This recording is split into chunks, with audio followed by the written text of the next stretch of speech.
Low-Key and Xavier, and they had done a deal where Low-Key and Daniel Bryan were the tag champions, but they weren't getting along, and then Xavier got in the mix and I got in the mix. As far as the match itself, I definitely I felt like Bryan and Key and I, we gelled very well. We all had respect with each other in terms of we were all putting out good ideas and being very receptive to each other's ideas, and I thought that, like, the idea of not shaking hands at the very end, it was very subtle, and that was one of those. My understanding of why he left was that he sort of saw the writing on the wall and knew nothing was going to change, and decided to leave rather than, sort of waste his time spinning his wheels in a place where he might not get any forward momentum. Like, if Red wasn't there, there was like, oh man, Red's not on the show, or Paul London's not on the show. Where's Paul London going to be? And they got to get these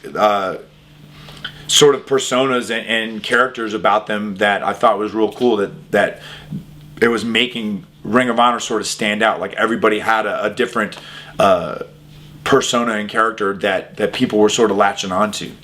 Or characteristic, as so to speak. And the mentality of doing the weekly pay-per-view versus having television or doing live events, that to me was interesting, and a gamble. And I think that was, that first year of TNA, everybody's like, oh wow, well, or at least in the fans' eyes, they were like, well, can they keep doing this? Can this last? And especially all the stuff that had to do with the X Division, and for me and Low-Key and Elix as Triple X, they were pretty much just letting us. They were giving us the stage and going, all right, guys, here's your shiz. I felt like the more that they put focus on guys like Key and Jerry Lynn and AJ Styles, they knew that they were getting buzz, and the best way to get that weekly pay-per-view thing over was trying to get the word of mouth out there that, hey guys, you're missing out by not watching this stuff. So I mean, they wanted us to go out there and really, tear it up. Like, if there was heat between Dixie and Jeff, it never filtered down to me, and I'm obtuse when it comes to that. I don't catch those signals. It might have been going on right in front of me, and I just like la da da da da. Right. Like his mentality, like for example, his idea of bringing the 6-sided ring to TNA back when it happened. At that point, everybody was like, wait a minute, what is this going to do? And then all of a sudden, it made us stand out. It made us different. It gave us an identity. And that was very instrumental, I think, in TNA. Well, here's the thing. I think that in TNA's instance, there's a fan base, and that fan base took to all of us as stars at a certain point. When they say, you're not a star, does that just mean like to the casual fan? And my response to that is, TNA doesn't have a casual fan. There's no casual fan base for TNA. There's the hardcore fan base, and that's who's watching the television show. To those people, we were stars. We were over. And if you say, well, they don't recognize you when you walk through the airport, okay, that's fair. But at the same time, you've got guys like Kurt Angle walking through the airport, and people walk up to him and go, why did you quit wrestling? They don't go, oh, how's TNA going? Right. So I mean, that's not an indictment of Kurt Angle at all. It's not an indictment of me. It's an indictment of getting the TNA brand out there. My mentality is, it's up to me to adapt to the person I'm working with. And if the person I'm working with does a hardcore style, then my job is to be beat up. I never had a problem working with guys like Sandman or New Jack. I never looked at it as like, oh crap, I gotta do hardcore. That's their thing. I mean, in the same way that whenever I wrestled Low-Key, I knew I was gonna get kicked and chopped a lot because his style is that. Or Joe is a very, powerful guy, and like his strikes and his kicks and things like that, they were in there. And I just looked at it like, okay, that's my job today. This is what I got to do. If I have to go in and wrestle with New Jack, and New Jack wants to throw fists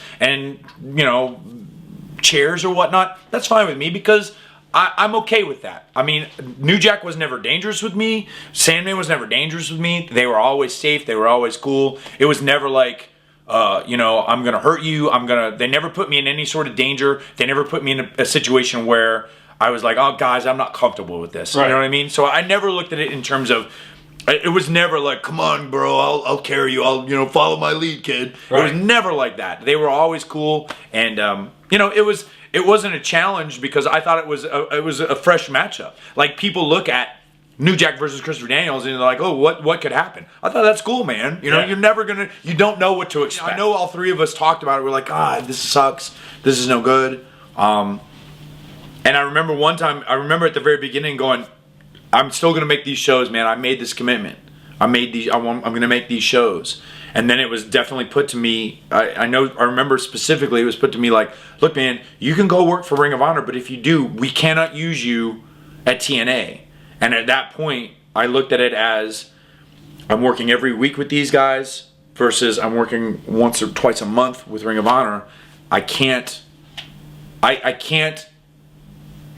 give up monetarily what I would make for my family, even though I think it's the right thing to do to continue working for Ring of Honor. So I was in that position. AJ was in that position, right? And for some reason, I was under the impression, and maybe I've got my timeline wrong, but I was always under the impression that Punk wasn't working at TNA at the time when it happened because he had the fight with Teddy Hart. The first guys like Frankie and Michael Shane and Sabin, they went out and they just did it this way. Let's go show everybody and sort of reinforce the idea like the only way you can win is this way by failing with all these other things, and we'll also get a little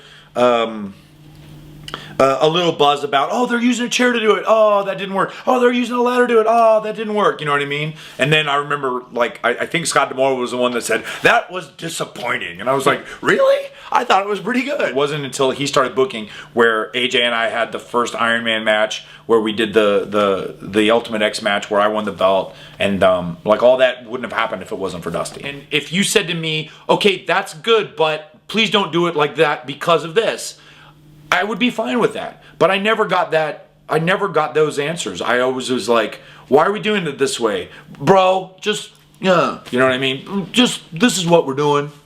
Well, okay. Maybe they didn't know.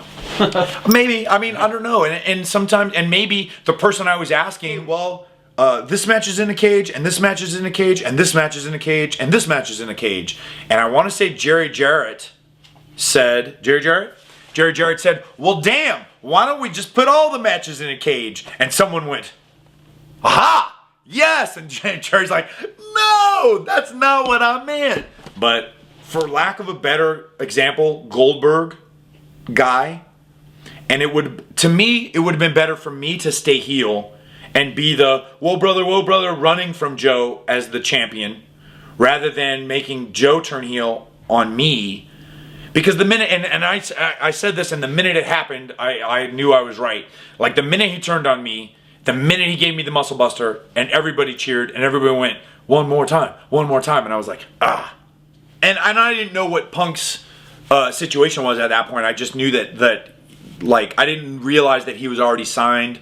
I hadn't talked to him for a while at that point, so I didn't know that he was signed. I didn't know that this was like a plan, that they were going to let him do the whole summer as the right. Guy that is leaving to the WWE at any moment, but I'm going to take the belt with me. Like, I didn't know any of that. I just like got the second half of it. Like, all right, you're going to come in and Punk's going to be the champ and you're going to go for it and things like that. This is going to be the deal. We're going to do this angle with Sting, and we want you to be. I don't know if it was me or him, but it was almost like my mentality was I wanted to get to be the fallen angel, like, as much as I could. This was the fallen angel character that I wanted to be. This guy that thought that God was on his side, that he was God's chosen wrestler, and like everybody else, didn't have God on their side. And so the thought process that I went into was, the story was, I was going through losses, I was going through hard times in TNA, and Sting's response to me as a locker room leader, Sting was supposed to be like, Chris, when I go through hard times, I go to the Bible, I look to this. So my thought process was, I read the Bible, and I read about the Old Testament God, who is eye for an eye, and you do unto others, and if you did wrong, then I smite down. Vengeance is mine, saith the Lord. That sort of thing. And that was the mentality. Like, I was going to come back and play a character who, the fans, like, the bad things that happen to people, it was because they were bad and God was smiting them down. So like I wanted to come out on television and go, you know why 9/11 happened? Because God wanted it to happen. It's your fault. Katrina happened because you people in Louisiana are bad and you're where you're at because God doesn't like you. God hates you. God loves me. Look at me. And that was the way I wanted to play, and I never got a chance to actually do that. Right. And I actually sat, like Sting and I, we had the opportunity, especially because when he was living in California, we were all on the same flights. So I know there was one opportunity where he and I got a chance to sit. To him, Sting versus Christopher Daniels wasn't marquee. Which then begs the question, why the fuck are you even booking it then if that's not the marquee? It could have been, but like I think his mentality is, well, let's tease Sting in the King of the Mountain match and that'll get more people. Oh, maybe he's going to be in King of the Mountain. Maybe he's going to be in King of the Mountain. And then like it wasn't until the go home show that, oh, well, Sting's not in King of the Mountain and now it's Sting versus Christopher Daniels. So finally we get to Nashville, and this is the first time I've wrestled Sting. And I'm thinking, all right, well, if this thing is going to have any legs, I have to do something to win. I don't necessarily have to beat him clean, but I remember going to Dixie, like, later on that year and going, Dixie, what do I have to do to get, more out of this? I feel like I'm spinning my wheels. I feel like you guys aren't giving me an opportunity. And she goes, well, one of the things she said to me was, well, you know, when we put you guys together as Triple X, we expected you to be the front of that. And I said, why didn't you tell me that? Why is now the first time I'm hearing this? If you put me in a team, I'm not going to make it me and two lackeys. I'm going to make us the team. The thing that made us the team was that we were all equals and we were a team. It wasn't Christopher Daniels and two backup guys. There's still a lot of people in the dark about what TNA even is. And so, like, I think maybe Eric and Hulk thought that, you know, we're all going to go out guns blazing and we're going to get that name out there. And then all of a sudden, like, there's still, you know, who's TNA? What's TNA? Who's TNA? That sort of expectations. You know, you look at Joe and you think, oh, this is, you know, this type of guy. You look at Steen, you're like, okay, well, he's whatever, you know, judging the book by the cover. And yet he's taken so much, you know, from that and made something around it rather than, you know, oh, I'm stuck where I'm at because of the way I look or the way I, you know, he's made a persona around that and worked around what you could perceive are shortcomings. You know what I mean? Yeah, totally. Like, and he's one of the few. He defies expectations. There's so many guys that physically don't look like Rob Terry. And not many of them can overcome that in pro wrestling and make themselves a star, and Kevin did. TNA called me on Monday and said, can you be here tomorrow? Yes, I can. So I got to Orlando Tuesday morning. Right. And I called Hunter, and I said, look, Hunter, just so you know, they called me into TNA to come back at TNA, and I don't know what I'm doing yet. I just wanted you to know from me. I didn't want you to find out on the internet or, you know, someone else. Right. So just so you know. And then Kerry got back to me and said, hey, you know you're not allowed to do this, right? And I went, I'm not? What do you mean I'm not? And he goes, well, it's in the contract that you have to wrestle under a hood. And I was like, I didn't think it was under a hood. I thought you guys knew that I would be coming back to TNA. I didn't know that the hood thing was a specified thing. So I said, look, of course I'll put anyone over that you want. And I'm not, you know, I've never once said, no, I'm not going to do it and throw my ball and run away. I just said, if you do the same thing all the time and expect different fucking results, you're crazy. AJ has beaten me like a drum every time, anytime there's ever been any sort of something, any sort of thing, he's beaten me clean. Let's make something out of it. I want to make this go on. And if I'm going to end up being the bad guy in this situation, and you start the story with him beating me, where do we go from there? That's my point. And so then, like, later on down the line, I thought to myself, okay, well, the creative guy I went to told Bruce that I wasn't going to put AJ over, so now I got this talking to. And then 10 minutes later, Bruce comes up and he goes, now I just want you to know that it wasn't this creative person that came up to me and said this. Someone overheard you talking about this. And then in my head, and I wish I had said this to Bruce, in my head I thought, okay, so instead of telling that person to mind his own damn business, you came to me and talked to me like I was you know, fresh out of the, you know, the school, like a hump. Right. But hey, look at this. And then Frankie and I were doing stuff that I thought was entertaining and different, and the only problem was, like, we would do these things and it wouldn't move the needle in terms of our status with them. I felt like we were doing it and they were getting, like, entertaining stuff out of it, but it wasn't changing their opinion of us. It wasn't like, oh, you know what?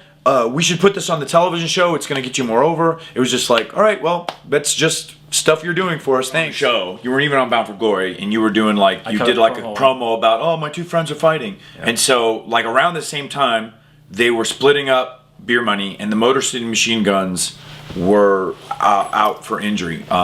Like, Shelly was hurt at that time. Maybe. So I remember talking to Frankie and going, man, they're not doing anything with me. They're not doing anything with you. Let's see if we can get a tag team going together, and maybe we can be something together rather than just separately spinning our wheels. So yeah, he had just ended the feud with AJ, and I was just kind of a guy that ran in. I know our routine, whether it's getting to the airport, to the hotel, to the gym, to the show. I don't have to ask questions. I don't have to, and that's why we travel together, and that's why it's been us. And you throw AJ and Joe into that mix a little bit. But team first, it's always is this idea good or bad or just different? There's always that back and forth. It's always what is going to benefit the match, what's going to benefit the angle. There's never stepping on toes. We're not afraid to say anything to each other. I don't think it's possible to insult each other at this point. It absolutely isn't.